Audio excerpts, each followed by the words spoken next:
बदमासले खराबी रच्दछ अनि त्यसको बोलीवचन प्रखर आगो झैँ हुन्छ। कुटिल मतिको मानिसले विवाद उत्पन्न गराउँछ र क्रोउटेले घनिष्ठ मित्रहरूमा फाटो ल्याउँछ। उपद्रवी मानिसले आफ्नो छिमेकलाई फसाउँछ र त्यसले उसलाई खराब बाटोतिर लैजान्छ।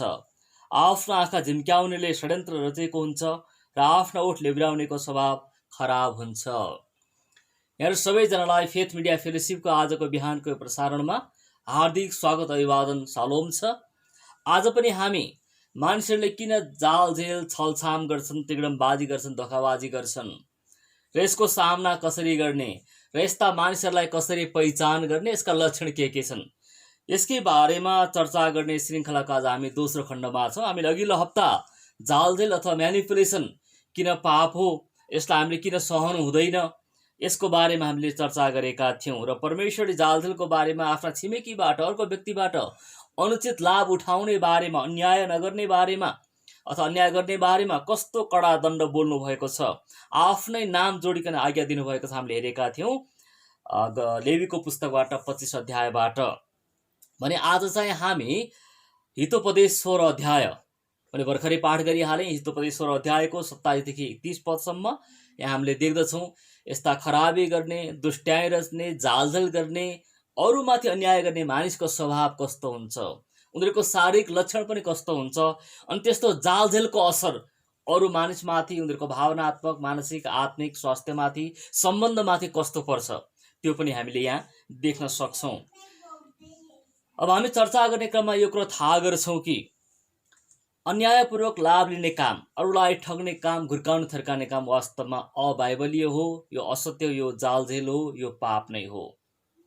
तर यस्तो भइराखेको छ, नहुनु पर्थ्यो भइराखेको छ, किनभने हामीले यसको बारेमा परमेश्वरको वचनबाट उहाँले के बताइसक्नु भएको छ भन्ने कुरा थाहा नपाउँदा आज हामी ब्ल्याकमेलमा, ट्रिकरीमा, डिसेप्सनमा, कोर्सनमा, म्यानिपुलेसनमा हामी फस्न पुग्छौँ।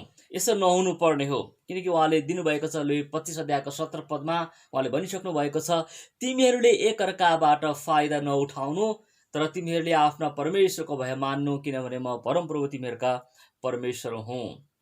यसकारण आज हामी हितोपदेश 16 अध्यायको 28 देखि 30 पदलाई फेरि हामी पाठ गर्दै एक एक पद हामी केलाउँदै जालझेल गर्ने व्यक्तिको स्वभाव कस्तो हुन्छ, उसको पहिचान कसरी गर्ने र यसले ल्याउने असर, यसले ल्याउने पापमय असर कस्ता हुन्छन्, प्रभाव कस्ता हुन्छन्, यी दुईटा विषयमा आज हामी अध्ययन गर्नेछौँ, आज हामी यहाँनिर हेर्नेछौँ। अनि एउटा से मिचेल भन्ने व्यक्तिले यसरी भनेका छन्, I realise that bullying never has to do with you, it is the bully who is himself insecure. अथवा जुन व्यक्तिले अरूमाथि थिचोमिचो, अन्याय, अत्याचार, होइन, डराउने धम्क्याउने काम गर्छन्, यी व्यक्तिले वास्तवमा अरूमाथि अन्याय गर्ने नियतले गरेका चाहिँ होइनन् रे, तर उनीहरू आफैमा इन्सेक्युर छन्, असुरक्षित छन्, आफैमा आफ्नो मूल्य महत्त्व पहिचान थाहा छैन। यस कारणले गर्दा अरूमाथि केही गरेर, केही काम गरेर देखाएर म चाहिँ यस्तो हुँ भन्ने प्रुभ गरेर, प्रमाणित गरेर आफ्नो महत्त्व उनीहरूले आफ्नो नजरमा प्राप्त गर्ने प्रयत्न गरेका हुन् अरे। जे होस्, जे भए तापनि असर चाहिँ यसले दुवै पक्षलाई पार्दछ र अर्को पक्षका मानिसहरूको बिचको सम्बन्धलाई पनि यसले पार्दछ, मित्रहरूको बिचमा यसले फाटो पनि ल्याउँछ, छिमेकीलाई फसाउँछ भन्ने कुराले जालझेलको हामीले सामना चाहिँ गर्नै पर्छ। अब यो पत्र हामी देख्दछौँ, बदमासले खराबी रच्दछ अनि त्यसको बोलीवचन प्रखर आगो चाहिँ हुन्छ है। पहिलो लक्षण यस्ता बदमास मानिसहरूको, जालझेल गर्ने, तिगडम गर्ने मानिसहरूको पहिलो लक्षणको के हो त? खराबी रच्छन् उनीहरूले। त्यो खराबी यस्तो हुन्छ कि मानिसहरूमा फाटो ल्याउँछ, अरूमाथि अन्याय हुन्छ, अरूको भावनात्मक शान्तिलाई त्यसले खोज्दछ, अरू मानिसको आनन्दलाई त्यसले नष्ट गर्दछ, उसको कृतित्व, व्यक्तित्व, उसको जुन नाम हो, जुन व्यक्ति जस्तो बनेर व्यवहार गर्दा अन्य व्यक्तिलाई आनन्द हुन्छ, ऊ पानीमा माछा भए चाहिँ स्वाभाविक चरित्रको हुन्छ, त्यसमाथि यिनीहरूले आक्रमण गर्दछन् अनि त्यसको बोलीवचन प्रखर आगो चाहिँ हुन्छ। एउटा बाहिरी लक्षण के छ त? भित्र खराबी रच्दछ, असर तत्काल थाहा हुन्छ, हुँदैन, पछि मात्रै थाहा हुन्छ। तर बाहिरी लक्षण भनेको चाहिँ त्यसको बोलीवचन आगो चाहिँ हुन्छ। यसको अर्थ के हो? यसको अर्थ यही हो कि खराबी रच्ने, अरूलाई घुर्क्याउने, बुल्ली गर्ने, हेप्ने व्यक्तिहरूले ठुलो स्वर गरेर, बडो आँटिलो, होइन, आत्मिक रूपमा मेरो विवेक शुद्ध छ भन्ने जस्तो भान पारेर, परमेश्वरकै नामको दोहाई दिएर कहिलेकाहीँ बाइबलकै वचन कोटेसन गरेर एक्लै भए पनि म सङ्घर्ष गर्छु, वान म्यान आर्मी पनि बन्न म तयार छु, सारा समाजलाई समुदायलाई त्यागेर हिँड्न म तयार छु भन्ने जस्तो भाव दिएर मानिसहरूलाई उनीहरूले थर्काउँछन्। बोली वचन प्रखर आगो झैँ हुन्छ, तर त्यो बोली वचनले शीतलता, शान्ति, क्षमा, मिलाप अरूलाई उठाउने काम गर्दैन। के गर्छ? त्यो आगो झैँ छ, त्यसले खान्छ, त्यसले मार्छ, त्यसले जलाउँछ, त्यसले नष्ट गर्छ, त्यसले खार्दैन तर त्यसले नष्ट नै गरिहाल्छ। 28 पदमा कुटिल मतिको मानिसले विवाद उत्पन्न गराउँछ र कुरौटेले घनिष्ठ मित्रहरूमा फाटो ल्याउँछ। कुटिल गर्ने, जालझेल गर्ने, कुटिल मती होइन, जालझेल गर्ने, डिसेप्सन गर्ने, ट्रिकरी गर्ने मानिसको स्वभाव के हुन्छ? खराब हुन्छ। त्यसले विवाद उत्पन्न गराउँछ।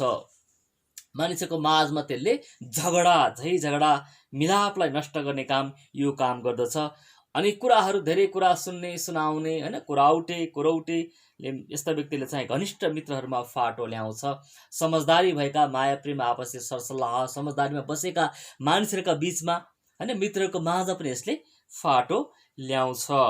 अनि 29 पदले भन्दछ, उपद्रवी मानिसले आफ्नो छिमेकलाई फसाउँछ र त्यसले उसलाई खराब बाटोतिर लैजान्छ। कुरा त्यही फेरि दोहोरिएको छ। उपद्रव गर्ने, होइन, खराब काम गर्ने मानिसले आफ्नो छिमेकीलाई कहिले पनि उठाउँदैन, उसले उत्साह दिँदैन, बनाउँदैन।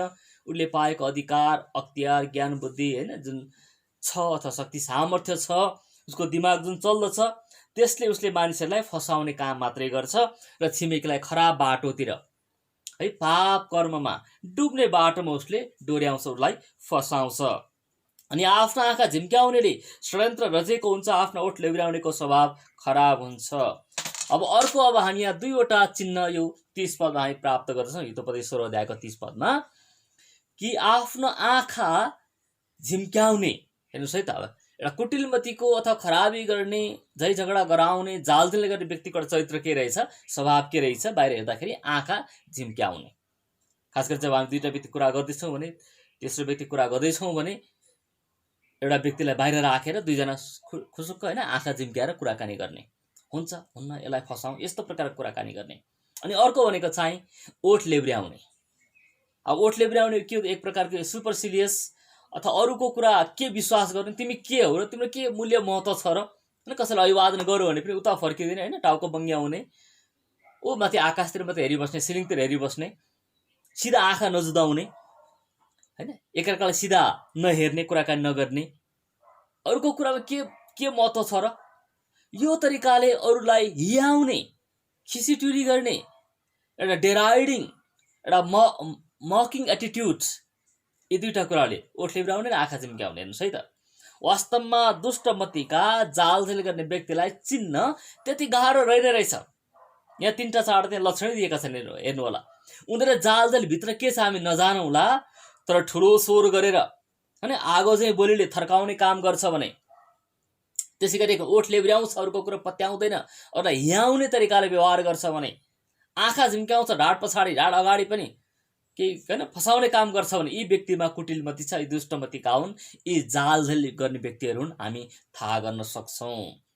अब यस्ता व्यक्तिको शारीरिक लक्षण यो छ भने अब हामीले अझ यिनले हामीबाट कसरी कुरा लिन सक्छन्, हामीलाई कसरी कन्ट्रोल गर्न, नियन्त्रण गर्न प्रयत्न गर्छन् त, हामी यी लक्षण पनि हामी हेरौँ है त। अधिकांश खेलवाड गर्ने, यस्ता जालझेल गर्ने मानिसहरूका चरित्र वा विशेषता यस्ता हुन्छन्।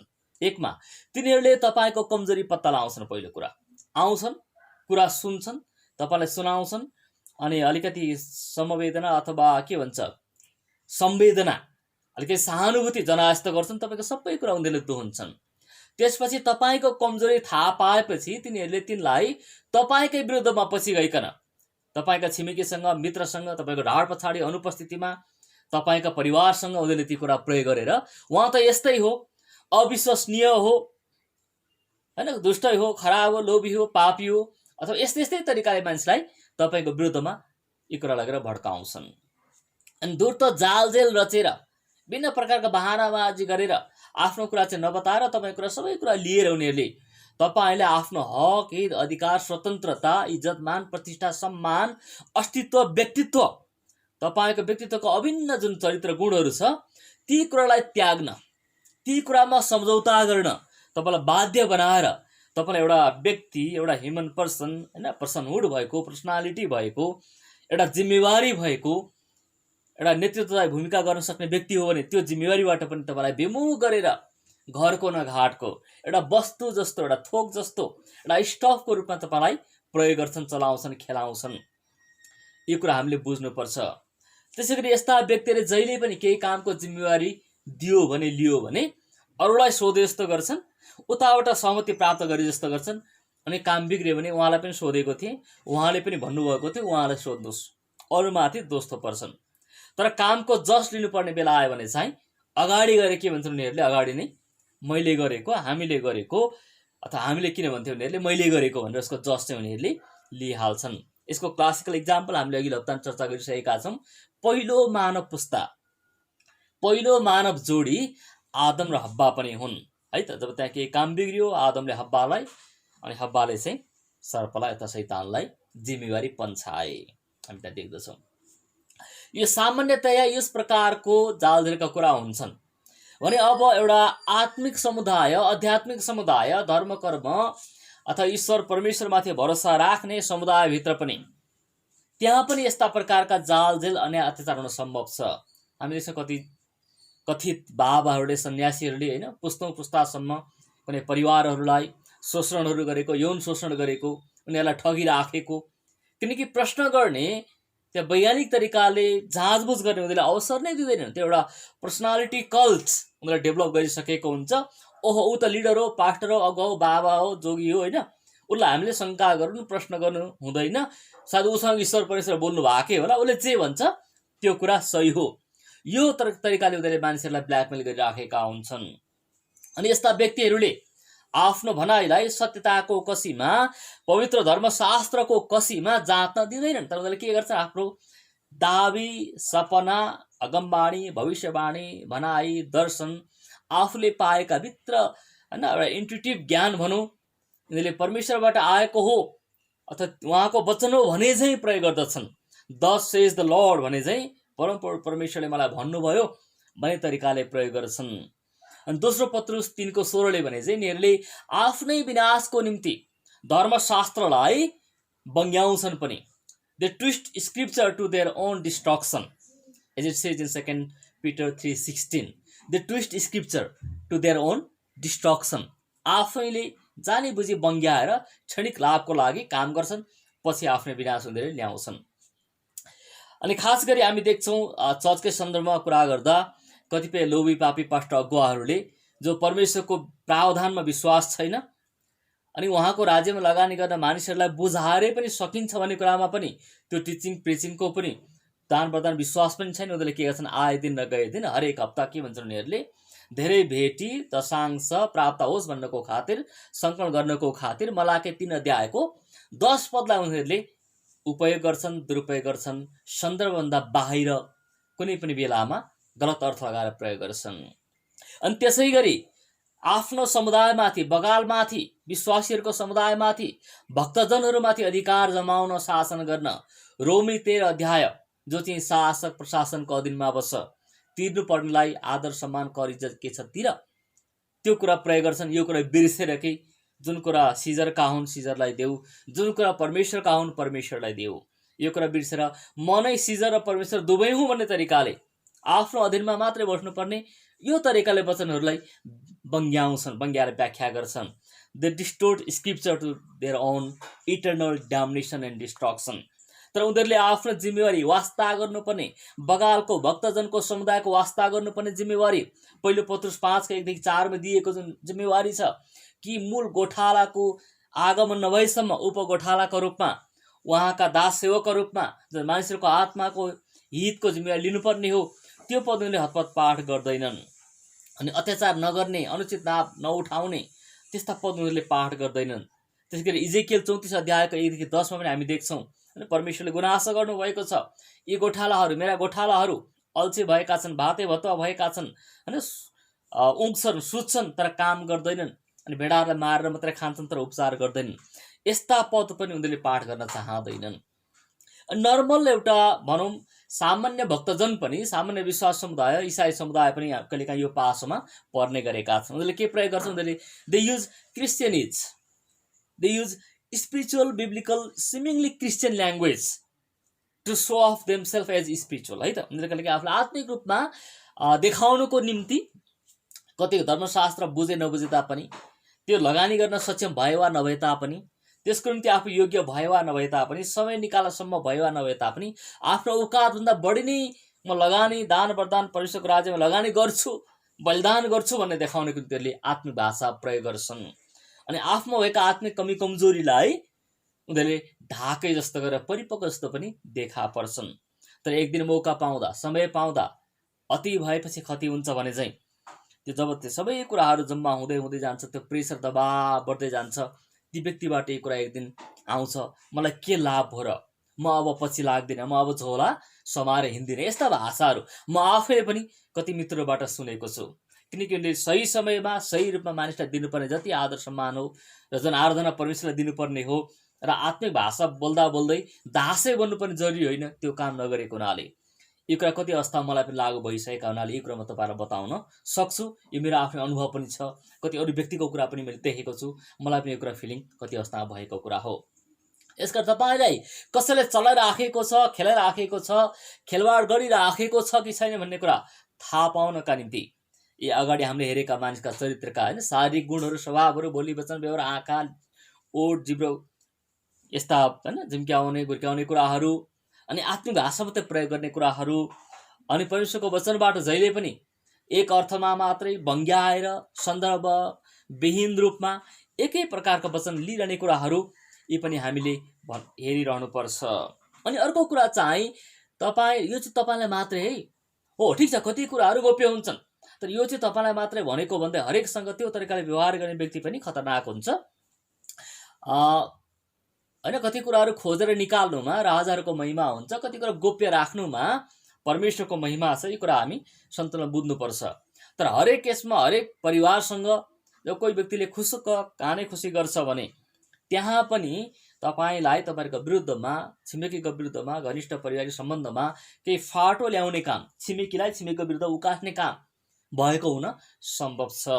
यसका तपाईँले आफैले पनि अब यसरी हेर्नुहोस्, अरूले त यस्तरी व्यवहार गर्दा रहेछन् होइन, यस्तो चरित्र हुँदो रहेछ, तर आफैमाथि पनि आफैलाई आफ्नो आत्माले, आफ्नो विवेकले, आफ्नो मनले, आफ्नो अन्तस्करणले, आफ्नो इन्स्टिङक्टले, इन्ट्युसनले के भन्छ त्यो पनि हेर्नुहोस्।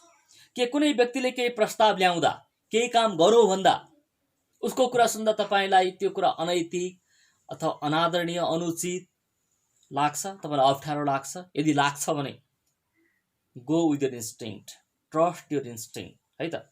आफ्नो भित्री मनको कुरा तपाईँले मान्नुहोस्, त्यो कुरामा केही गल्ती छ, कमजोरी छ।